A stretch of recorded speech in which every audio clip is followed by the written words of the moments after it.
Welcome to Kishkindapuri Ghost Walking Tour. कुछ है यहाँ, मैं महसूस कर सकता हूँ। सर मेरी पोती आज शाम से नहीं मिल रही। छोटी बच्ची है सर, अभी 10th क्लास में है। दोस्तों, साउथ इंडियन फिल्मों की क्राइम और सस्पेंस का जो लेवल है वो हर बार हमारी सोच से कई आगे निकल जाता है। यहाँ कहानी सिर्फ मर्डर या मिस्ट्री का नहीं होती, यहाँ हर किरदार की अपनी परतें होती है, जहाँ सच और झूठ का फर्क पहचानना सबसे बड़ी मुश्किल हो जाती है। कभी पुलिस ही बन जाती है शिकार, तो कभी कातिल हीरो की तरह सामने आता है। हर सीन में एक टेंशन है, हर डायलॉग के पीछे छुपा हुआ एक इशारा, और हर पर लगता है कि बस अब सच्चाई सामने आने वाली है। तो भाई लोग तैयार हो जाए, क्योंकि आज हम आपको दिखाने वाले हैं वो कहानी जो क्राइम को एक आर्ट बना देती है और सस्पेंस को एक जज्बा। ये है top 5 south Indian crime suspense thriller movie, जहाँ हर कहानी आपको आखिरी सीन तक बांध कर रखेगी और फिर छोड़ेगी एक सवाल, आखिर सच्चाई थी क्या। तो चलिए अपनी मूवी काउंटडाउन को स्टार्ट कर लेते हैं।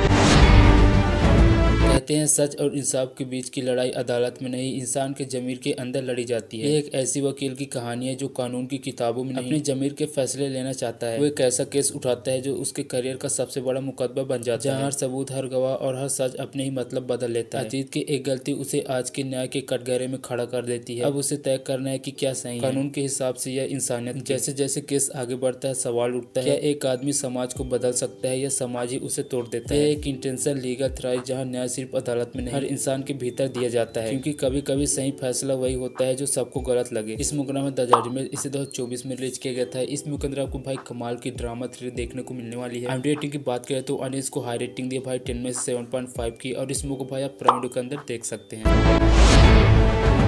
ये कहानी शुरू होती है चाई नाम के एक शख्स से। ये एक ऐसा आदमी है जो सच्चाई बोलने से नहीं डरता। वो NNC नाम के एक मीडिया कंपनी की CEO है और उसका मिशन है भ्रष्ट राजनीति के पर्दे उठाना। लेकिन जब उसके खुलासे देश के सबसे ताकतवर चीफ मिनिस्टर प्रजापति तक पहुंचते हैं, तो साजिशों का ऐसा जाल बिकता है जिसमें चाय खुद फंस जाता है। एक सनसनीखेज हादसे के बाद पूरा सिस्टम उसके खिलाफ हो जाता है। जो कल तक सच्चाई की आवाज था, वही एक मुख्य आरोपी बन चुका है। सवाल ये है, क्या चाय सच में दोषी है या वो एक ऐसी साजिश का शिकार हुआ है जो सत्ता के गलियारों से शुरू होकर देश की आत्मा तक जाती है। हर बयान, हर वीडियो क्लिप और हर खबर एक नए राज की ओर इशारा करती है। इस बार लड़ाई सिर्फ सच की बल्कि सिस्टम बनाम इंसानियत की है। एक ऐसी राजनीति थ्रिलर है जो दिखाती है कि जब सच बोलना जुनून बन जाए, सबसे बड़ा अपराधी वही होता है जो चुप रहता है। इस मुकदमा में प्रतिनिधि 2। इस मूवी के अंदर भाई आपको ड्रामा थ्रिलर कमाल की देखने को मिलने वाली है। रेटिंग की बात करें तो IMDb इसको हाई रेटिंग दिया भाई 10 में से 7.7 की, और इस मूवी को भाई आप यूट्यूब के अंदर ही देख सकते हैं।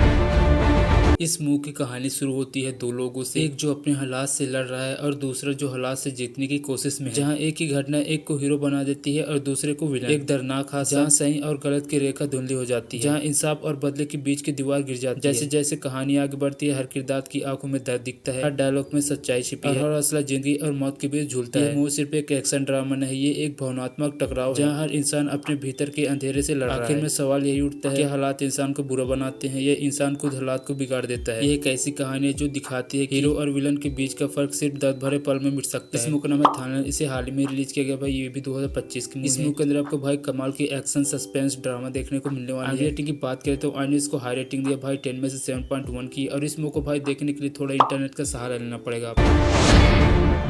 6 पुराने दोस्त सालों बाद तान्या की बैचलर पार्टी के लिए एक पुराने बंगले में मिलते हैं। माहौल शुरू में मस्ती से भरा होता है, लेकिन रात बढ़ते बढ़ते रहस्य और पुराने जख्मों की परतें खोने लगती है। एक गेम माफिया जो कभी सिर्फ मजाक था, सच्चाई और झूठ के बीच की जंग बच जाता है। हर कोई अपने भीतर कुछ छुपा रहा है, और जब ये छुपी बातें सामने आती है तब खेल मौत तक पहुंच जाता है। जब खेल बन जाए असली जिंदगी, तब दोस्ती, झूठ और धोखे में फर्क करना नामुमकिन हो जाता है। इस मूवी का नाम माफिया इसे 2020 में रिलीज किया गया था। इस मूवी के अंदर आपको भाई क्राइम ड्रामा थ्रिलर देखने को मिलने वाली है। रेटिंग की बात करें तो IMDb इसको 10 में से 6.6 की रेटिंग दी है, और इस मूवी को आप G5 के अंदर देख सकते हैं। अभिरामी का मंगेतर अचानक रहस्यमय तरीके से गायब हो जाता है। उसकी तलाश में वो जुड़ती है एक जिद्दी पत्रकार अश्विन के साथ, जो सच्चाई को सामने लाने के लिए कुछ भी कर सकता है। जैसे जैसे दोनों गहराई में जाते हैं, उन्हें एहसास होता है कि ये गुमशुदगी सिर्फ एक मामला नहीं, बल्कि झूठे, धोखे और रहस्यों का ऐसा जाल है जो किसी को भी निगल सकता है। हर कदम पर उन्हें ऐसा खेल दिखता है जो इंसान के परे है। क्या वो सच तक पहुंच पाएंगे या खुद उसी जाल में फंस जाएंगे जिसे वो उजागर करना चाहते हैं। सच और भ्रम के बीच की रेखा जब मिटने लगे, तब हर सवाल एक नया रहस्य बन जाता है। इस मूवी का नाम है मिराज, इसे भी 2025 मतलब हाल ही में रिलीज किया गया भाई। इस मूवी के अंदर आपको क्राइम थ्रिलर देखने को मिलने वाली है। रेटिंग की बात करें तो IMDb इसको भी हाई रेटिंग दिया भाई 10 में से 7.1 और इस मूवी को भी देखने के लिए भाई आपको थोड़ा इंटरनेट का सहारा लेना पड़ेगा। इस वीडियो में यहीं तक, बाकी मिलता है अपने अगले वीडियो पर।